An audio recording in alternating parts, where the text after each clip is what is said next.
Escape back to a world every kid in middle-class America lived in, circa 2006. If you were alive and able to process thoughts at the time and had access to a PC, you at least heard about RuneScape. I'll keep this intro short and say what a magical world that was, considering how obscure the concept sounds on paper. But let's get into the topic at hand though.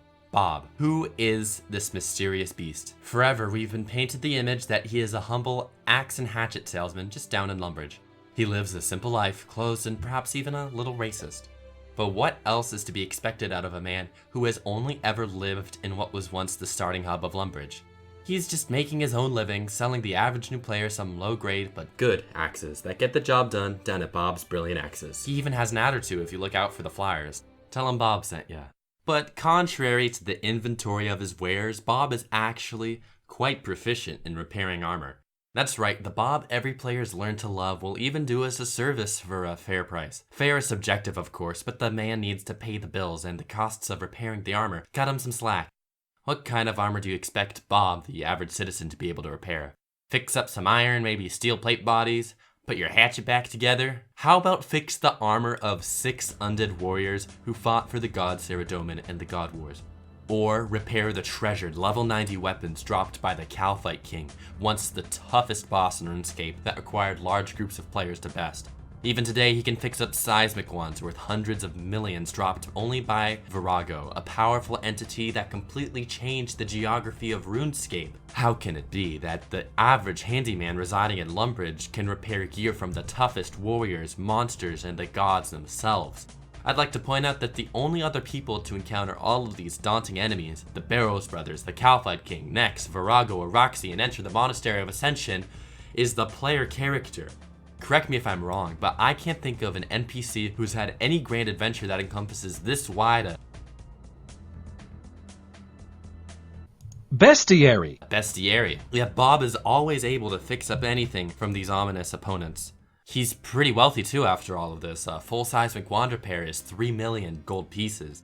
A Noxus scythe is 4.5 million. It's already clear he's one of the richest, if not the richest NPC in RuneScape, considering every day players use him to repair all kinds of monstrous gear. It's a little funny to think that with all the gold he's amassed, he's only ever stayed within his humble abode.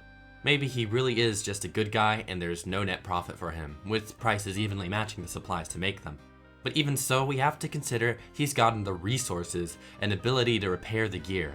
An ability shared with only the player characters, those who went on those grand adventures themselves. It's pretty clear that from a gameplay perspective, Bob is meant to really just be a gold sink, to keep the value of gold higher by removing gold from the game. But from a story perspective, we have to face the fact that Bob has a surprisingly vast knowledge of the world and a huge wallet.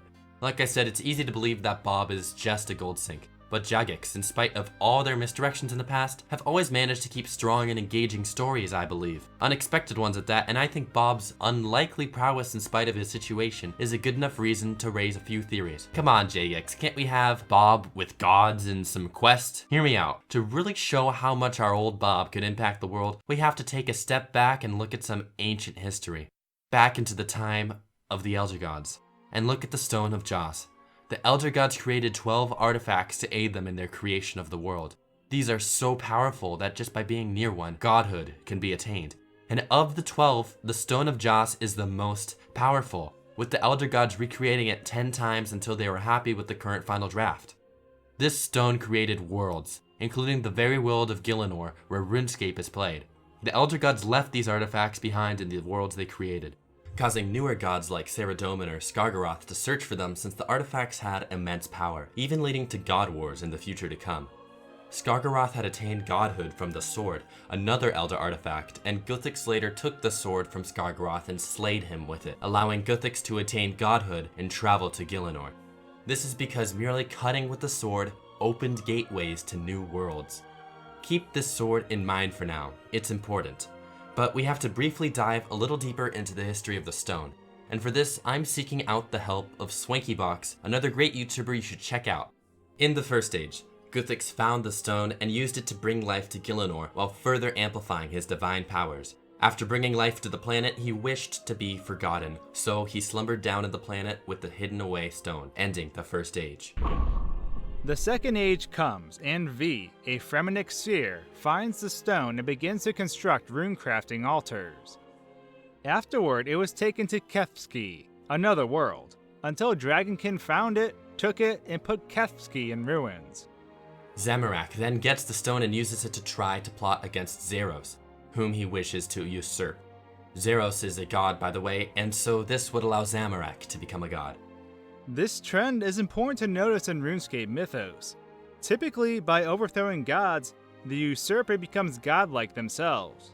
That's right, and the conflict continues between the gods themselves even, as Saradomin uses an elder artifact called the Crown Archival to locate the Stone of Joss and take it from Zamorak. He hides it in what later becomes the Fist of Guthix minigame.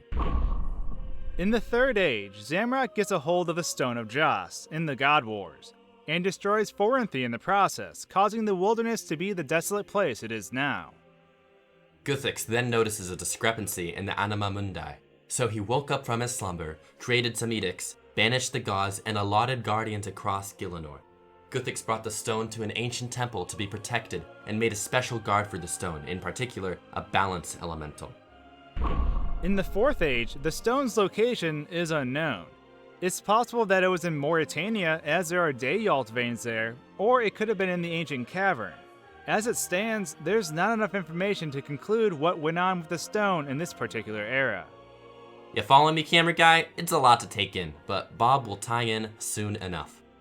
During the quest, while Guthix sleeps, Lucian, a follower of Zamorak, and a Majorat, a powerful warlike race, sought after the powerful stone. He sent out envoys and treasure hunters to find it, and once the Crux Equal, druids of Guthix, heard of these plans, they worked with the Temple Knights and Guardians of Armadale to work against Lucian. The plot thickens. The player is then led by Mavario, who is actually the treasure hunter sought out by Lucian to find a power, turning out to be the Stone of Joss itself. The player touches it, sees a vision of its history, and awakens the balance elemental Guthix put in place to protect the stone.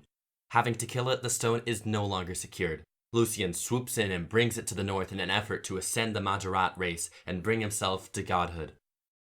Later, in the quest Ritual of the Majorat, more shenanigans occur with the stone, and eventually the player is led to use a mathematical spell with Tharisk Sempiar, leader of the Crux Equal, and Sir Tiffy Cashian, leader of the Temple Knights, to move the stone away once again.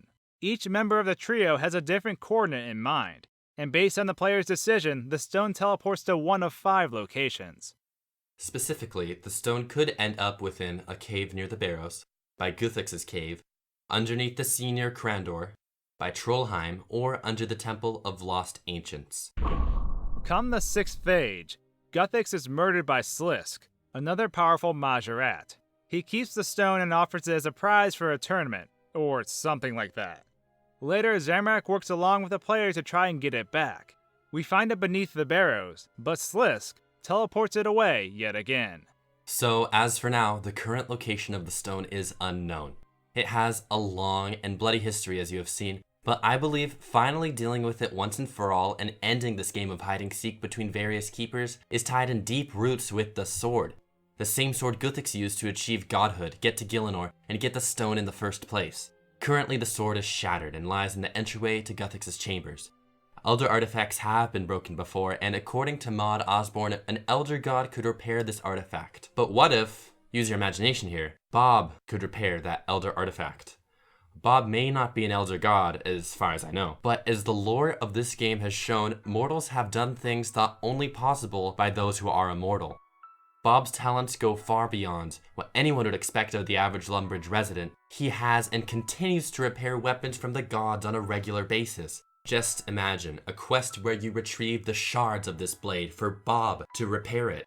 With a restored Elder Blade, the location of Saradomin's crown can be found. The crown which gives the location of any Elder Artifact's planet. Not all the Elder Artifacts have been discovered yet, and so having the crown could achieve this godlike power. Additionally, being able to open gateways, the other function of the sword, could be a necessary means to an end to finally acquire the Stone of Joss once for all, tuck it away from the Majorat, away from the Dragonkin, and away from the gods. This sword has slayed Skargaroth in the past, and who's to say it cannot slay a god today? It could be the key to attaining godhood, and the key to attaining the Stone of Joss. With Bob's prowess and his apparent wealth, I would wager it's possible that Bob is the key to attain godhood. His skills are matched only by the player, who is the World Guardian, and one of the signature heroes, legendary heroes who are powerful in might and assist the player in quests to come. One of those heroes has so far shared only one quest, not seemingly too important to the overall story, being about fishing or something. But her background is very interesting for the future. Her name is Linza, a master smith, and one of her goals is to create the perfect sword. Does that ring a bell? I ask you, viewer, what sword could be more perfect than the one used to slay gods? No sword, I tell you. This perfect sword has to be the Elder Artifact. And if Linza is a signature hero with masterful smithing abilities, who else could she have apprenticed except Bob, repairer of divine armaments? Heck, maybe even Bob is Linza's father. But father or master, Bob's talents and Linza's drive for smithing are too uncanny a connection. Linza, the gods, the sword, the stone, and Bob share a link that may seem preposterous, a tad outlandish, yet all the while, it's possible. I humbly accept the fact that Bob has been meant for a gold sink all the time, but I'm not denying the possibility that he is more than that. It's time for Bob to step out of his home in Lumbridge and enter the fray between gods. Huge shout out to SwankyBox for helping me make this video. I worked on a video for his channel too if you want to go check it out. It's about the things we learned from RuneScape. It has a lot of interesting ideas I think you would enjoy, so I implore you to watch it. Also, I'd like to thank my first patron, Michael Marlick. Please, if you feel so inclined, check out my Patreon. You don't have to, but it really helps me in making these videos. As always, thanks for watching so much. Please comment, leave a rating, and subscribe. Have a great day.